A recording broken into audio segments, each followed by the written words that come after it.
Hello friends, स्वागत है आपका आपके अपने लीगल चैनल सोच पर प्रहार में। मैं हूं एडवोकेट सनी शर्मा और दोस्तों आज की इस वीडियो में बहुत सारे लोगों के प्रश्न का मैं जवाब देने वाला हूं। पर्सनली बहुत सारे लोग व्हाट्सएप पे मैसेज डाल देते हैं, बहुत सारे लोग होता है कि वीडियो पे कमेंट्स डाल देते हैं, बहुत सारे लोग पूछते हैं पर्सनली कि सर ऐसा है 498 का मामला चल रहा था, पुलिस ने चालान पेश कर दिया, चार्जशीट फाइल हो चुकी है, बेल मैंने ले ली, अब क्या करूं मैं, अब क्या होगा, क्या नेक्स्ट, क्या कैसे मैं इससे बाहर आऊंगा, कितना टाइम लग जाएगा, कितना पैसा खर्च हो जाएगा, क्या सबको जाना पड़ेगा कोर्ट या मैं अकेले चले जाऊं तो चलेगा, हर डेट पे जाना पड़ेगा या एक ही डेट पे जाऊं तो चलेगा, क्या मेरे वकील साहब हैंडल कर सकते हैं, वारंट तो नहीं होंगे, वारंट हो गए तो नौकरी पे तो फर्क नहीं पड़ेगा, जेल तो नहीं हो जाएगी। There are lot of questions. तो दोस्तों आपको मैं इन सब प्रश्नों के जवाब देने वाला हूं। 498A चार्जशीट फाइल हो चुकी, बेल आप ले चुके, अब क्या होगा? अब कुछ नहीं होगा। अब कुछ नहीं मैंने किस सेंस में बोला, क्योंकि 498A में मैक्सिमम जगहों पर बहुत टाइम लगता है। एक मेरे पास 2017 का मामला चल रहा है, उस 2017 के मामले में अब जाकर चार्ज फ्रेम हुए, मतलब चार्जशीट फाइल हुई, चार्ज फ्रेमिंग पे मामला था, अब जाके चार्ज फ्रेम हुए। अब आप बताओ, अब 2022 आ चुका, 5 साल तो हो गए, अभी मुकदमा शुरू भी नहीं हुआ, अब जाकर के एविडेंस पर मुकदमा गया है। तो कहने का मतलब 498 में मैक्सिमम स्टेट्स में मैक्सिमम जगहों पर बहुत टाइम लगता है। कहने का मतलब मुकदमा प्लेटफॉर्म पे आने में बहुत समय लग जाता है। कुछ जगह हैं जहाँ पे थोड़ा सा फास्ट है, जैसे मैंने देखा कंपैरेटिवली कर्नाटका में थोड़ा फास्ट है, लेकिन बाकी अगर हम बात करें तो अधिकतर जगहों पे बहुत समय 498 में चला जाता है। इतना जल्दी कुछ भी नहीं होता। होता क्या है, चार्जशीट आपकी फाइल हो गई, आपने जाके बेल ले ली, आपके ऊपर कोर्ट ने चार्ज फ्रेम कर दिए। चार्ज फ्रेम करने के बाद मुकदमा शुरू होता है। सबसे पहले मुकदमा आता है आपका प्रोसिक्यूशन एविडेंस पे। प्रोसिक्यूशन एविडेंस का मतलब है कि जितने भी गवाह पुलिस को देने हैं वो सारे गवाह देंगे और आपके जो वकील साहब हैं उन हर एक गवाह से क्रॉस क्वेश्चनिंग करके कोशिश करेंगे सच निकलवाने की। अब सेकंड, उसके बाद जब ये सारा काम हो जाएगा, फाइल आ जाएगी डिफेंस एविडेंस पे, यानी आपके एविडेंस पे।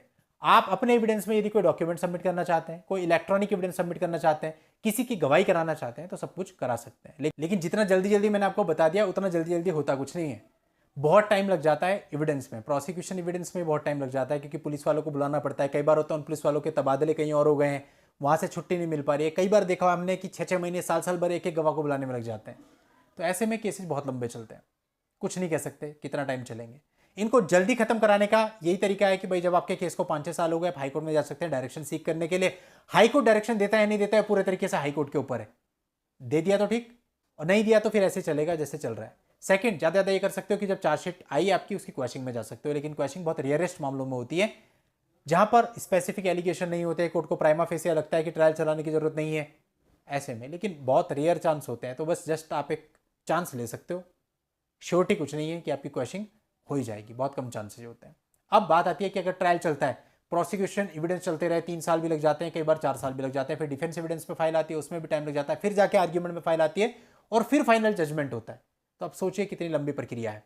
और सबसे बड़ी बात है आजकल जो मैंने देखा, 498 में लोग बहुत लापरवाही कर रहे हैं। बहुत सारे लड़के मैंने देखे जो ठीक से केस को लड़ते नहीं है, बहुत सारे लोग ऐसे हैं जो वकील साहब की बात नहीं मानते, बहुत सारे लोग ऐसे हैं जो अपने आप ही कागज पत्र बना बना करके कोर्ट में दाखिल किए जा रहे हैं, बहुत सारे लोग ऐसे हैं जो अपनी फाइल की सुध भी नहीं लेते, पता नहीं कहां बैठे, उन्हें पता ही नहीं फाइल में चल क्या रहा है। ऐसा मत करो भाई, ऐसा नहीं है कि 498 में कुछ नहीं होता।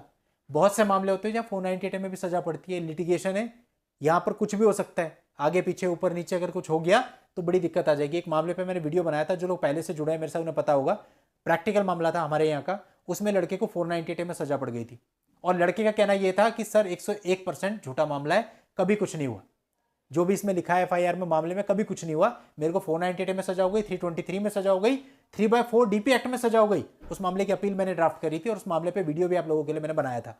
तो अब आप सोचिए क्या हालत होगी उस लड़के की। तो ये जो 498 को आप इतना लाइटली ले रहे हो, बिल्कुल भी लाइटली मत लो। मोटिवेट करना, आप लोगों को हिम्मत देना, उसका मतलब ये होता है कि आप अच्छे तरीके से केस को लड़ो। उसका कतई मतलब ये नहीं है कि आप लापरवाही कर दो, आप सोचो ना ये तो कुछ है ही नहीं। जजमेंट डे आएगा एक दिन, जजमेंट डे जब आता है ना, तो हमने देखा, अपने एक्सपीरियंस से आपको बता रहा हूँ, बड़े बड़े जो क्रिमिनल होते हैं ना, हार्ड क्रिमिनल, उनकी भी घिग्गी बंदी रहती है। अब आप सोचो, यहाँ तो कोई क्रिमिनल है नहीं, ये तो मैट्रिमोनियल विवाद है, यहाँ तो बहुत अच्छे अच्छे घरों से लड़के हैं जो कि इन चीज़ों में फंसे हुए हैं। तो जब आप लोगों के साथ वो डे आएगा जिसे जजमेंट डे कहते हैं, और फाइल ऐसी स्टेज पे लगी होगी कि आदमी को पता नहीं होता कि मैं जेल जाऊंगा या फिर बाहर आऊंगा, तो उसकी क्या हालत उस समय पे हो रही होती है, ये एक्सप्रेस नहीं किया जा सकता। एक एहसास है, ये उसी आदमी को समझ में आ सकता है जो उस स्टेज पे वहां पर खड़ा है। और गलती से अनफॉर्चुनेटली अगर जजमेंट आपके अगेंस्ट हो गया तो पूरी लाइफ खराब, नौकरी चली जाएगी, सब कुछ बर्बाद, कुछ नहीं बचता। तो इसलिए 498 को लाइटली नहीं लेना है। अच्छे से केस को लड़ना है ताकि इस प्रकार की नौबत ही ना आए। इस वीडियो का उद्देश्य सिर्फ आपको आगाह करना है, आपको बताना है, आपको डराना नहीं है, आपको जगाना है, ताकि आप सही तरीके से केस को लड़ें और समाज में आज के समय पे अत्यधिक मोटिवेट होके जो लड़के गलतियां कर रहे हैं वो गलतियां करना बंद करें और सीरियसली अपने केस को लें, सीरियसली अपने केस को लड़ें। चलिए दोस्तों, आज की इस वीडियो में इतना ही। नेक्स्ट वीडियो में नई लीगल जानकारी के साथ मैं आपसे फिर मिलता हूं। तब तक के लिए goodbye and thank you for watching. Take care.